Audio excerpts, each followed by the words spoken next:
नमस्कार, आप देख रहे हैं अपना सबसे पसंदीदा और दमदार शो बंदे में है दम और मैं हूं आपके साथ श्वेता झा। एक बार फिर लेकर एक बेहद खास शख्सियत का दमदार सफरनामा।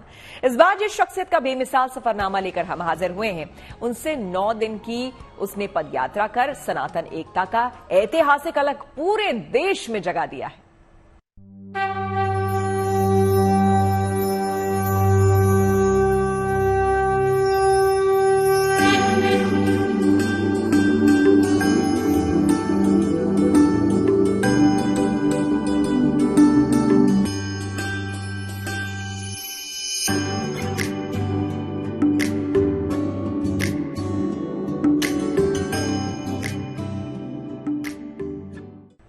वैसे आप समझ ही गए होंगे कि इस बार की दमदार शख्सियत कोई और नहीं बल्कि मध्य प्रदेश के छतरपुर स्थित बागेश्वर धाम पीठ के पीठाधीश्वर पंडित धीरेन्द्र कृष्ण शास्त्री हैं। जी हां, पंडित धीरेन्द्र कृष्ण शास्त्री शुरू से ही सनातन समाज में मौजूद जात पात और ऊंच नीच के भेद को मिटाने की मुहिम चला रहे हैं।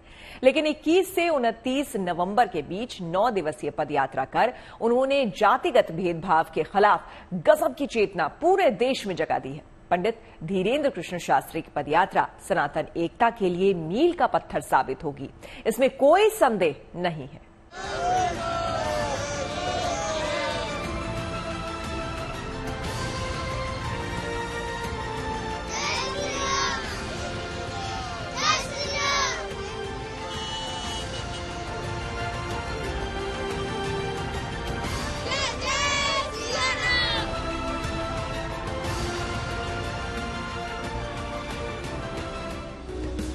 स्वामी श्रद्धानंद, पंडित लेखराम और महाशय राजपाल जैसे महामानवों के बलिदान के करीब 100 साल बाद पहली बार कोई साधक, कोई सन्यासी सनातन एकता की मशाल लेकर सड़कों पर उतरा। ये साधक सन्यासी कोई और नहीं बल्कि मध्य प्रदेश के छतरपुर जिले में स्थित बागेश्वर धाम पीठ के पीठाधीश्वर पंडित धीरेन्द्र कृष्ण शास्त्री हैं। पंडित धीरेन्द्र कृष्ण शास्त्री ने स्वामी श्रद्धानंद, पंडित लेखराम और महाशय राजपाल के अधूरे सपने को पूरा करने का बीड़ा उठाया और इसके लिए मध्य प्रदेश के छतरपुर से राम राजा ओरछा तक 160 किलोमीटर की ऐतिहासिक हिंदू एकता पदयात्रा कर सनातन समाज में क्रांति का अभूतपूर्व अलख जगा दिया। इस दौरान ये पदयात्रा मध्य प्रदेश और उत्तर प्रदेश के 8 अहम पड़ावों से होकर गुजरी, जिसे समर्थन देने के लिए सनातनियों का हुजूम उमड़ पड़ा।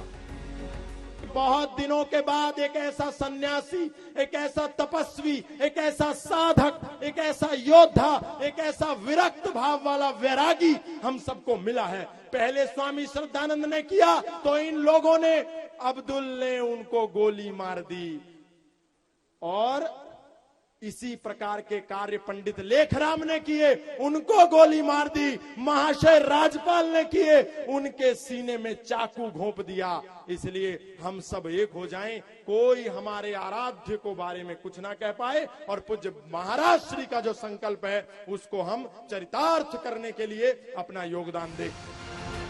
पंडित धीरेन्द्र कृष्ण शास्त्री की 9 दिवसीय पदयात्रा को लेकर जरूर कतिपय भ्रांतियां कुछ लोगों के मन में रहीं, लेकिन सच्चाई यही है कि इस यात्रा के दौरान उन्होंने सनातन समाज में डाले गए भेदभाव, छुआछूत, ऊंच नीच की खाई को खत्म करने का संदेश शास्त्रीय और वैदिक प्रमाणों के आधार पर दिया। अपनी यात्रा के दौरान पंडित धीरेन्द्र कृष्ण शास्त्री का संदेश साफ था, क्रांति तलवारों से नहीं विचारों से आनी चाहिए। ये सभी लोग सभ्य हैं, ये सब लोग तलवारों से क्रांति नहीं चाहते, ये सब लोग विचारों से क्रांति चाहते हैं। ये हिंदुत्व का उबाल है। दरअसल वर्णाश्रम में बटे सनातन समाज को अपने तुच्छ स्वार्थों की खातिर पहले फिरंगियों ने और उसके बाद राजनीतिक दलों ने छेपों के माध्यम से ऊंच नीच में बांटा और इस भेद को और गहरा करने के लिए तरह तरह के नैरेटिव गढ़े। सनातन के विभाजन के लिए गढ़े ऐसे ही नैरेटिव को धीरेन्द्र शास्त्री ने अपनी यात्रा के दौरान एकता के नारों से पाटने की सार्थक कोशिश की। यात्रा के दौरान सनातन एकता को लेकर तरह तरह के नारे, स्लोगन्स दिए गए। 9 दिवसीय हिंदू एकता पदयात्रा के दौरान बागेश्वर सरकार ने ठाना है, भारत को भव्य बनाना है, भेदभाव और छुआछूत को देखो अब जड़ से मिटाना है। सोए हुए हिंदुओं को जगाना है, जात पात को मिटाना है। समाज जगाओ, भेदभाव मिटाओ, जात पात से तोड़ो नाता, सबके दिल में हो भारत माता। हिंदू, हिंदी और हिंदुस्तान सब मिल करें देश का ध्यान। इस धरती से अपना नाता, हम सबकी है भारत माता जैसे नारे फिजाओं में गूंजते रहे। इतना ही नहीं, इस दौरान पंडित धीरेन्द्र कृष्ण शास्त्री ने एकजुट रहने और धर्मांतरण न करने की शपथ भी लोगों को दिलवाई।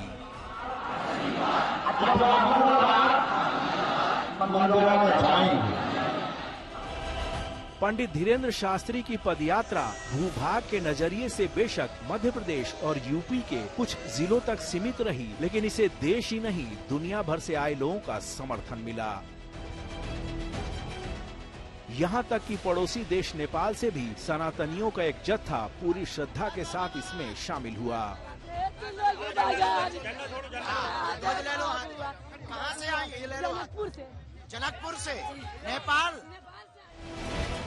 21 नवंबर को बागेश्वर धाम से जब इस पदयात्रा का आगाज हुआ तो किसी को उम्मीद नहीं थी कि इस तरह का व्यापक जन सैलाब इस यात्रा में उमड़ेगा। लेकिन ये पदयात्रा जैसे जैसे आगे बढ़ी, इसका दायरा व्यापक होता चला गया। आलम ये हो गया कि आम सनातनियों के साथ ही हर क्षेत्र के बड़े बड़े सेलिब्रिटीज इसमें शामिल होने लगे और पंडित धीरेन्द्र कृष्ण शास्त्री को उनकी इस नेक मुहिम को समर्थन देने की दुहाई देने लगे। बॉलीवुड स्टार संजय दत्त से लेकर महाबली खली तक इस यात्रा में शामिल होकर पंडित धीरेन्द्र कृष्ण शास्त्री का हौसला बढ़ाते दिखे। कमाल तो ये है कि धीरेन्द्र शास्त्री की इस यात्रा का समर्थन बीजेपी नेताओं ने तो किया ही, इसमें उमड़े अपार जनसमूह को देखकर कुछ कांग्रेसी नेताओं का भी मन परिवर्तन हो गया। हैरानी तो तब हुई जब मध्य प्रदेश के पूर्व मुख्यमंत्री दिग्विजय सिंह के विधायक बेटे जयवर्धन सिंह भी पदयात्रा में शामिल होकर पंडित धीरेन्द्र शास्त्री के सामने नतमस्तक नजर आए।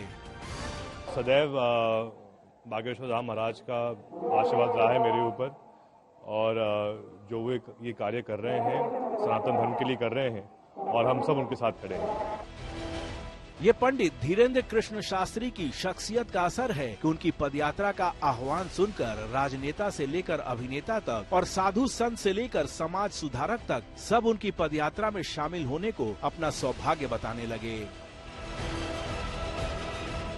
धीरेन्द्र शास्त्री के प्रति लोगों की बेपनाह श्रद्धा का आलम ये था कि ज्यादातर लोगों ने पैर में पड़ने वाले छालों की परवाह किए बगैर 160 किलोमीटर की पदयात्रा नंगे पांव संपन्न की। छाले तो पंडित धीरेन्द्र कृष्ण शास्त्री के पांव में भी पड़े, लेकिन इसकी परवाह किए बगैर वे भी हर दिन पैदल करीब 20 किलोमीटर तक चलते रहे और लोगों से आपसी भेदभाव, वैमनस्य, ईर्ष्या, द्वेष मिटाकर एकजुट होने की अपील करते रहे। हालांकि इस दौरान कुछ लोगों ने अपने अपने राजनीतिक नजरिए के मुताबिक इस पदयात्रा पर रोक लगाने की मांग भी करते रहे, पर ऐसे लोगों को धीरेन्द्र शास्त्री ने दो टूक कह दिया कि ऐसी यात्राएं जितनी ज्यादा होंगी देश का उतना ही भला होगा। यात्राएं देश भर में होगी तो माहौल सही होगा और उनसे हम यही कहेंगे, हम नहीं रोकेंगे। उनको उनमें दम हो तो वो रोक लें, हम जलसा पे ज्ञान नहीं देते हैं, हम कभी भी ताजिया पर ज्ञान नहीं देते हैं। जब वो तलवारें लेकर के निकलते हैं हम कभी ज्ञान नहीं देते, हम सिर्फ विचारों की यात्रा लेकर निकले हैं और वो हम पर ज्ञान दे रहे हैं। अगर वो ज्ञान देंगे तो, अगर छेड़ेंगे तो फिर हम छोड़ेंगे नहीं। धीरेन्द्र शास्त्री की इस ऐतिहासिक पदयात्रा का निश्चित रूप से लोगों पर बहुत गहरा असर पड़ा है। सनातन समाज में जो लोग अपने आप को उपेक्षित और अपमानित महसूस करते रहे हैं, उनके मन में सम्मान और सद्भाव का अलख पंडित धीरेन्द्र कृष्ण ने निश्चित रूप से जगाया है। जात पात का भेदभाव मिटाने की बात बहुत सारे लोग यूं तो करते हैं। सवाल ये है कि सबकी बातों का असर इतना क्यों नहीं होता जितना धीरेन्द्र कृष्ण शास्त्री की बातों का असर समाज पर दिखा। दरअसल आपकी बातों का गहरा असर तभी होता है जब आपकी वाणी और आचरण में समानता हो, यानी कि जो बातें आप कह रहे हैं खुद भी उसका अनुपालन करें, तो आपकी बात का असर पूरे समाज पर पड़ेगा। पंडित धीरेन्द्र शास्त्री ने अपनी 9 दिवसीय यात्रा के दौरान कई बार ये साबित कर दिखाया कि उनकी वाणी और आचरण में कोई फर्क नहीं है।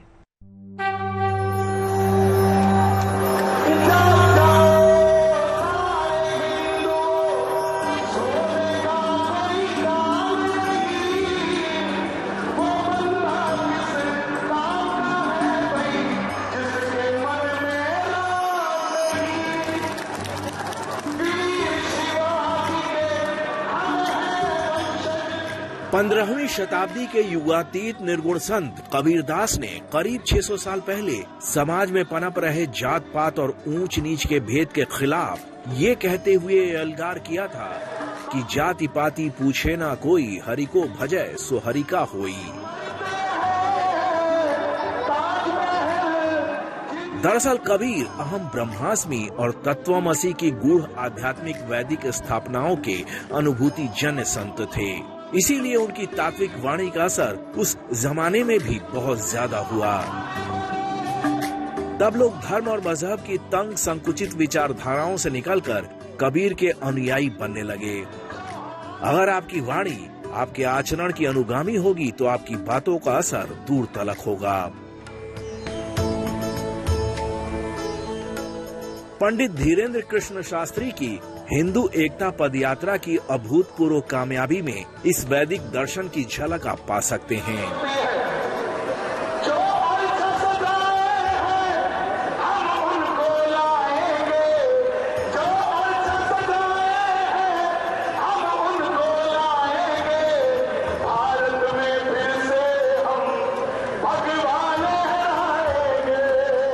पंडित धीरेन्द्र कृष्ण शास्त्री निकले तो थे हिंदुओं को एकजुट करने के लिए, लेकिन आश्चर्य कि इस यात्रा में कुछ मुस्लिम भाई भी मजहबी टोपी पहनकर शामिल होते नजर आए। उसकी रक्षा करनी है तो एक ही प्रण लेना पड़ेगा, जात पात की करो विदाई, हम सब हिंदू भाई, हम सब हिंदू। ये धीरेन्द्र कृष्ण की शख्सियत का ही दम है कि वो हम सब हिंदू भाई भाई का नारा लगा रहे थे तो मुसलमान भाई ये कहते सुने जा रहे थे कि हम भी यही चाहते हैं।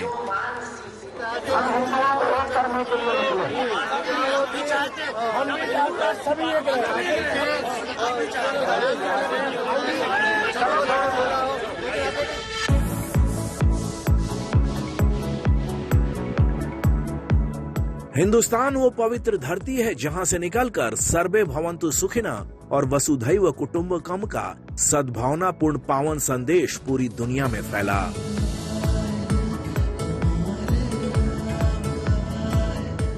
हिंदुस्तान की उसी धरती पर हिंदू एकता पदयात्रा के दौरान ये पाकीज़ा नजारा भी दिखा जब धीरेन्द्र शास्त्री हम सब हिंदू भाई भाई का नारा लगा रहे थे और उस नारे की हर गूंज पर मुसलमान भाई उनकी राहों में फूल बिछा रहे थे।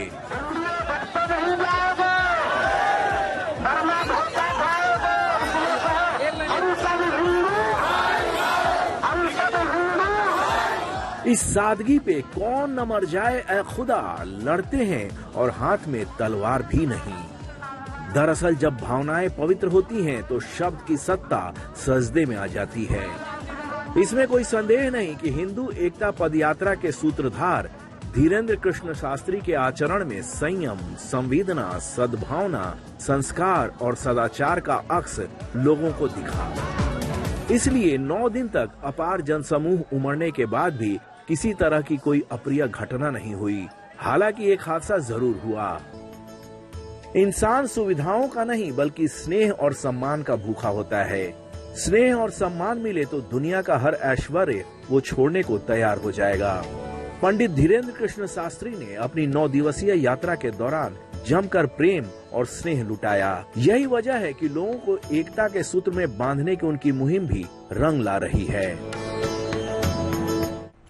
अब सवाल ये है कि क्या है उस बागेश्वर पीठ का इतिहास, जिसके पीठाधीश्वर बनकर पंडित धीरेन्द्र कृष्ण शास्त्री आध्यात्मिक दुनिया के सरताज बन गए हैं। खुद धीरेन्द्र शास्त्री के मुताबिक इस पीठ का इतिहास 320 साल पुराना है। उनके मुताबिक गौ हत्या और इसके पाप से बर्बाद हुए एक राजवंश की कथा भी इससे जुड़ी हुई है और इसके मूल में है वो सन्यासी बाबा जिसका जिक्र धीरेन्द्र शास्त्री लगातार करते हैं। सीताराम हनुमान, सीताराम हनुमान, सीताराम हनुमान, सीताराम हनुमान, सीताराम हनुमान, सीताराम हरि बोल, सीताराम हनुमान, सीताराम हनुमान, सीताराम हनुमान, सीताराम हनुमान, सीताराम हनुमान। जय हो हनुमान जी। पंडित धीरेन्द्र कृष्ण शास्त्री की बेपनाह बुलंदी मन में कौतूहल पैदा करती है। जिसका परिवार एक होता है उसके सातों वार बढ़िया गुजर जाते हैं। आखिर कैसे बागेश्वर धाम पिछले कुछ वर्षों में लोगों की आस्था का अलौकिक केंद्र बन गया।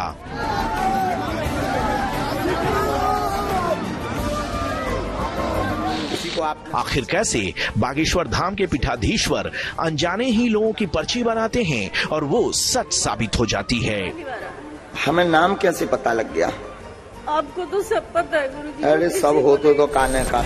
ये बाबा का कोई ट्रिक है या वाकई उनके भीतर कोई ऐसी शक्ति है जो उन्हें आगंतुक के बारे में सारी सूचनाएं दे देती हैं? आपको अकाउंट इन तमाम सवालों का जवाब जानने के लिए हमें बागेश्वर पीठ की ऐतिहासिक और आध्यात्मिक पृष्ठभूमि को अच्छे से समझना होगा।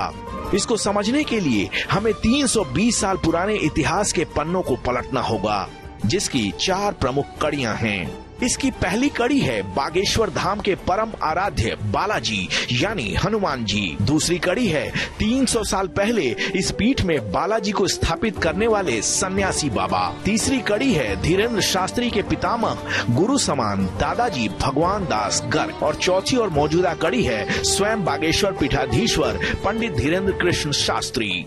सवाल ये है कि कौन है वो सन्यासी बाबा जो न सिर्फ बागेश्वर धाम के मंदिर में हनुमान जी के ठीक बगल में आसन पर विराजमान हैं, बल्कि धाम के परिसर में ही उनकी समाधि भी है, जहां जाकर पंडित धीरेन्द्र कृष्ण शास्त्री दंडवत प्रणाम करते हैं। खुद धीरेन्द्र शास्त्री बताते हैं कि सन्यासी बाबा चंदेल शासकों के कुल पुरोहित थे, लेकिन एक चंदेल राजा ने तलवार की धार देखने के लिए एक गाय की निर्मम हत्या कर दी। गोवध से नाराज होकर सन्यासी बाबा ने प्रण लिया कि जब तक चंदेल राजवंश का विनाश नहीं हो जाएगा वो अन्न जल ग्रहण नहीं करेंगे। इसके लिए सन्यासी बाबा ने 40 दिन तक अखंड साधना की। सन्यासी बाबा की साधना से खुश होकर वो गाय दिव्य रूप में सन्यासी बाबा के सपने में आई और न्याय दिलाने के लिए उन्हें धन्यवाद दिया। सन्यासी बाबा की इस तपस्या से हनुमान जी भी प्रकट हुए और हनुमान जी महाराज इनकी तपस्या से अनेक दिनों बाद प्रकट भये और 5 बार श्री बागेश्वर बालाजी के दर्शन सन्यासी बाबा को भये और उन्हें पर वरदान दिया कि अब आज के बाद इस स्थान पर कलयुग में ऐसी महिमा व्याप्त होगी कि यहाँ पर आने वाले लोग आपकी तपस्या के बल से अपने जीवन के समस्त कष्टों का निवारण पा पाएंगे। तो ये माना जाए कि बागेश्वर धाम में जो बालाजी विराजमान हैं, उनकी स्थापना करीब 320 साल पहले सन्यासी बाबा ने की थी। स्थानीय लोगों के मुताबिक धीरेन्द्र शास्त्री के दादाजी भगवान दास गर्ग निर्मोही अखाड़ा से सन्यास की दीक्षा लेने के बाद साल 1989 में यहाँ के पीठाधीश्वर बन गए और काशी जाकर शरीर त्याग करने से पहले पीठाधीश्वर बने रहे। भगवान दास गर्ग अपने पौत्र धीरेन्द्र शास्त्री से बहुत स्नेह करते थे और उन्हीं के आशीर्वाद से धीरेन्द्र शास्त्री 9 साल की छोटी उम्र में ही बागेश्वर धाम की सेवा में रम गए। खुद धीरेन्द्र शास्त्री बताते हैं कि उसी दौरान उन्होंने एक अलौकिक दिव्य स्वप्न देखा, जिसमें उन्हें पारलौकिक सत्ता से कुछ आदेश प्राप्त हुआ। जब मैं 9 वर्ष का था तब यहाँ हमारे बाबा जी रहा करते थे, वो पूजा किया करते थे। तब मैं अक्सर यहाँ आया करता था। तब मुझे कुछ अनुभूतियाँ होती थीं। तब मुझे ये नहीं था पता कि कोई शक्तियाँ हैं जो बात करती या कृपा करती। फिर उन्होंने एक बार मुझे स्वप्न में देख करके कुछ आदेश दिया। उन आदेशों पर चल करके मैंने आज जो भी आप सबके सहयोग से कृपा प्राप्त करके जो भी बागेश्वर धाम की कृपा हुई, तो लोगों के साध्य कष्टों के निवारण, मुझे पता भी नहीं कोई आता है और जब भी शनिवार का संबंध होता है या अन्य दिनों में कहीं भी जाते हैं, बागेश्वर धाम का नाम लेते हैं, और कोई भी व्यक्ति आता है तो बस वो पहले से ही बता देते हैं कि इनकी ये परेशानी है, इस कारण से ये परेशान है, ऐसे ऐसे ये प्रश्न करेंगे। बहुत कम लोग जानते हैं कि उसी दौरान धीरेन्द्र शास्त्री ने 1 महीने का अज्ञातवास भी किया था। धीरेन्द्र शास्त्री उस अज्ञातवास की पुष्टि तो करते हैं, लेकिन उस दौरान मिली सिद्धियों, अनुभूतियों को बताने से परहेज करते हैं। इनका रात्रि में आदेश लगा था श्री राम महायज्ञ के बीच में कि अब आप 1 माह की अज्ञातवास साधना करेंगे जो पांडवों ने की थी, लोक जन कल्याण देश हित के लिए, ताकि भारत देश हमारा विश्व गुरु बने और सबका कल्याण हो। और दरबार में आने वाले जितने भी हजारों श्रद्धालु आप बाहर देख रहे होंगे, खूब लोग आए होंगे, उन सबका कल्याण हो गए। उन सबके कल्याण के लिए अज्ञातवास साधना हमने की। तो क्या ये माना जाए कि धीरेन्द्र कृष्ण शास्त्री का आज जो जलवा जलाल, ऐश्वर्य, मान सम्मान दिख रहा है, उसके पीछे उनकी अज्ञात साधनाओं की शक्ति काम कर रही है? आपको ये जानकर हैरानी होगी कि धीरेन्द्र कृष्ण शास्त्री पिछले साल जून में जब इंग्लैंड के दौरे पर गए तो लंदन में उनका अभूतपूर्व स्वागत किया गया। इतना ही नहीं, इंग्लैंड में उन्हें world book of Europe, world book of London और संत शिरोमणि अवार्डों से सम्मानित किया गया। तो बंदे में है दम में इस बार आपने पंडित धीरेन्द्र कृष्ण शास्त्री के जीवन से जुड़े कुछ छुए अनछुए पहलुओं को जाना। अगले हफ्ते मुलाकात होगी एक ऐसी और दमदार शख्सियत के सफरनामे के साथ। तब तक के लिए मुझे दीजिए इजाजत। देखते रहिए गुड न्यूज टुडे।